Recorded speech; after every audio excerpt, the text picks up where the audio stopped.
Bon, beaucoup d'encre a coulé sur la toile depuis le trailer de Venom 3 avec la présence de Knull. Et pour cause, pour beaucoup de fans, on tenait là le grand vilain de Spider-Man 4 et du reste de la nouvelle trilogie Spidey. Et maintenant que ce Venom 3 est enfin sorti, on va pouvoir découvrir ce qu'il en est réellement, y compris concernant les scènes post-crédit du film qu'il ne fallait absolument pas rater. Une connexion directe avec Spider-Man 4, un grand vilain pour une nouvelle saga de l'univers Marvel de Sony, un lien entre Venom et Spidey dans les prochains films Avengers, mais pas que, on va tout explorer. Sortez vos costumes de super-héros, installez-vous confortablement et explosez le pouce bleu avec le gant de l'infini. Je suis HeroesF et aujourd'hui, on s'intéresse au final de Venom 3, ainsi que sa scène post-crédit, et comment le tout se connecte avec Spider-Man 4. Bon visionnage. Venom 3 débute directement après les événements de Spider-Man 3 No Way Home, et reprend là où on s'était à peu près arrêté. Plus précisément, juste avant que Venom et Eddie ne retournent chez eux, suite au sortilège final lancé par Doctor Strange pour effacer l'identité cachée de Spider-Man. On voit alors Eddie et Venom discuter tranquillement avec le barman vu également dans No Way Home, qui leur explique comment Thanos a chamboulé sa vie. Puis, d'un coup, ils sont téléportés, et jusque-là, tout est ok. Mais enfin, presque.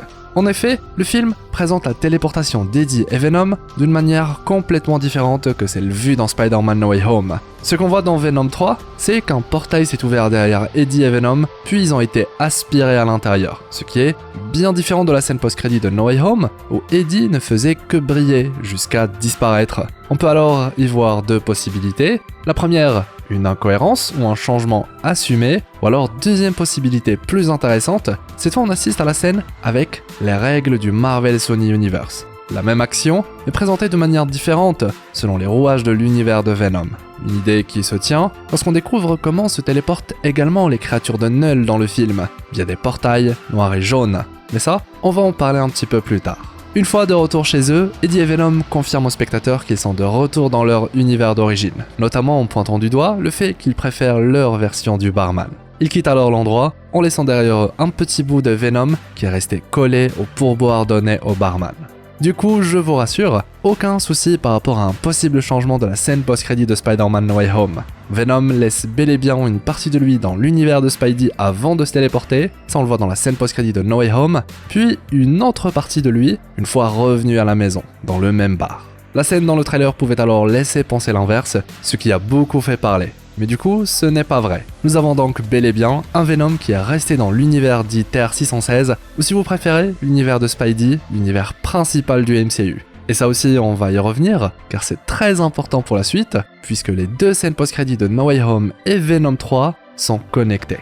Mais avant, on doit obligatoirement parler d'autre chose. Sans grande surprise, de Knull. Car ce film Venom 3 amène beaucoup d'informations autour de ce personnage. Des informations primordiales si on souhaite saisir les secrets de la première scène post-crédit.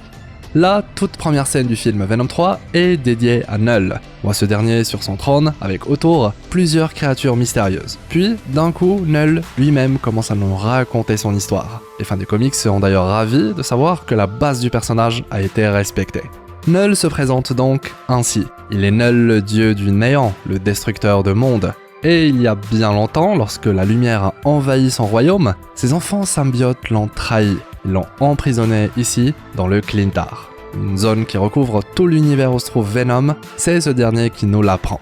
Il est donc théoriquement un Knull parmi d'autres, qui existent autour d'autres univers, mais pour l'instant, on est seulement dans l'hypothétique. Maintenant, ce qui est très intéressant avec ce Knull, c'est qu'on nous le présente bien après la guerre qu'il a menée contre les symbiotes. Venom, mais également les autres symbiotes qu'on voit dans le film, ont entre guillemets gagné, emprisonnant celui qui les a créés. Knull est alors dans l'obligation de rester sur son trône, avec sa lame légendaire entre les mains, le tout alors qu'il est emprisonné de lianes symbiotiques qui traversent tout son corps. Nous sommes donc chronologiquement longtemps après la création des symbiotes, à une époque où Knull n'est plus une menace.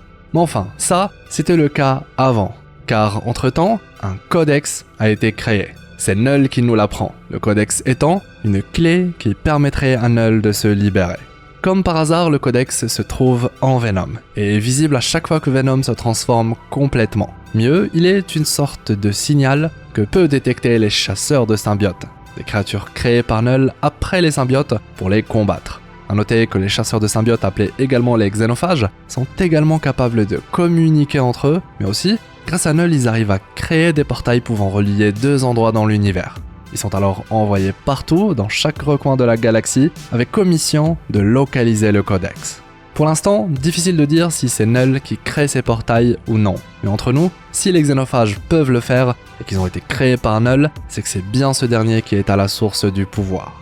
Petite parenthèse, le portail qu'empruntent Venom et Eddie pour revenir dans leur univers est exactement le même que celui créé par Null, ce qui veut possiblement dire que ce portail, avec ce design-là, sert de visuel peu importe le type de téléportation lorsqu'on parle de l'univers de Venom.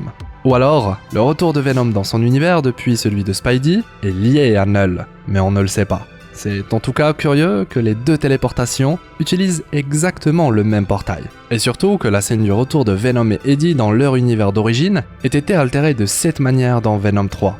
Autre élément intéressant à souligner, c'est la création même du codex, parce que le film le présente comme un événement particulier qui découle de la relation entre Venom et Eddie. Le codex est alors unique, et aussi le seul moyen présenté pouvant libérer Null de sa prison, d'où l'intérêt de ce dernier à l'égard de Venom. Ainsi, le film nous présente deux possibilités, Eddie ou Venom meurt et le codex est alors perdu, Null ne peut alors plus se libérer, ou alors les xénophages arrivent à récupérer le codex du corps de Venom et l'apportent au dieu du néant. Là où le tout prend une dimension complexe et je dirais même confuse, c'est lorsque le grand final du film arrive et que Venom se sacrifie pour sauver Eddie, se tuant lui ainsi que les xénophages qu'il a réussi à capturer. Venom est alors présenté comme mort et le codex perdu, pendant qu'Eddie est vivant et se remémore les bons moments passés avec son partenaire.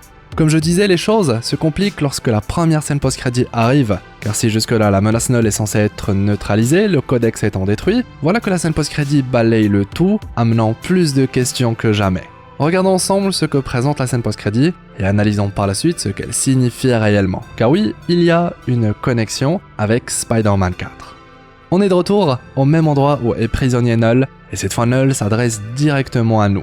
Mais enfin, il regarde la caméra, mais cela peut également suggérer qu'il s'adresse à quelqu'un en particulier.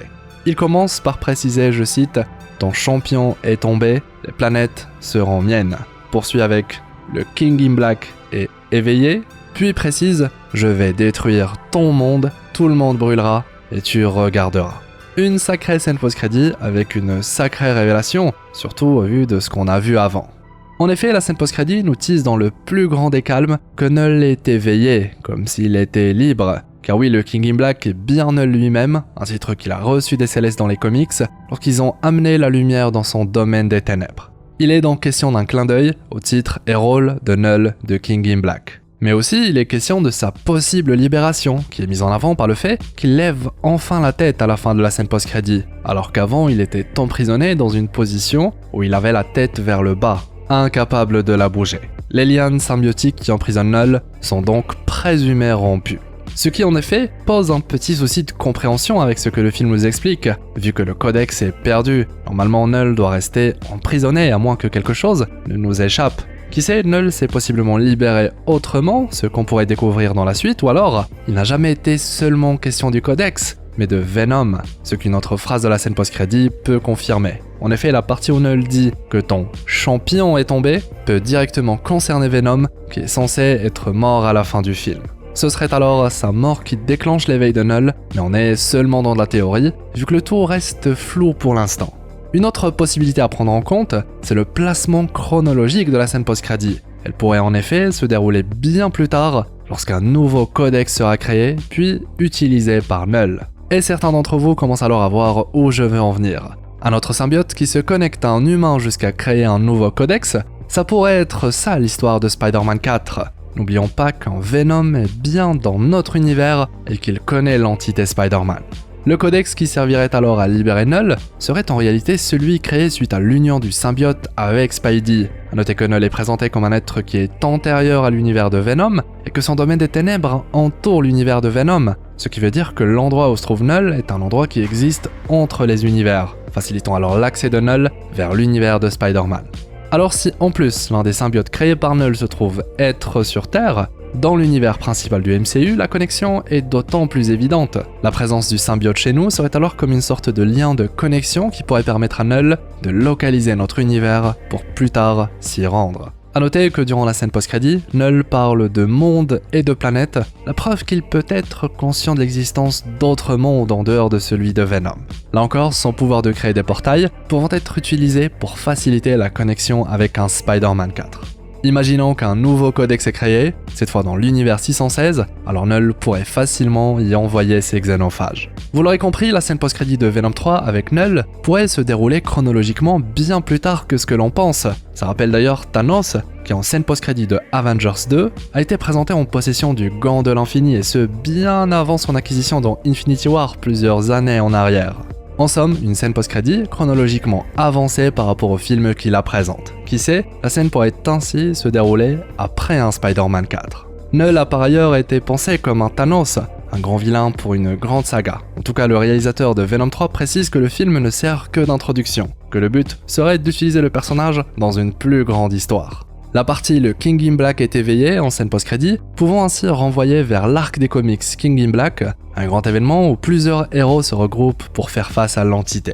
Ainsi, si on est attentif, on se rend compte que chaque élément prononcé par Null dans sa scène post-crédit est révélateur à sa manière. Et lorsqu'on met le tout bout à bout, on comprend que la scène post-crédit est bien plus fournie que prévu, et que son côté confus peut en réalité cacher des connexions avec d'autres projets. Spider-Man 4 n'étant qu'une pièce du puzzle. Et oui, puisque Null pourrait à la fois concerner la nouvelle trilogie Spider-Man, mais également concerner les nouveaux films du Marvel Sony Universe. N'oublions pas qu'on n'a pas encore rencontré le Spidey de l'univers de Venom, qui pourrait contre toute attente se révéler être le Spider-Man d'Andrew Garfield.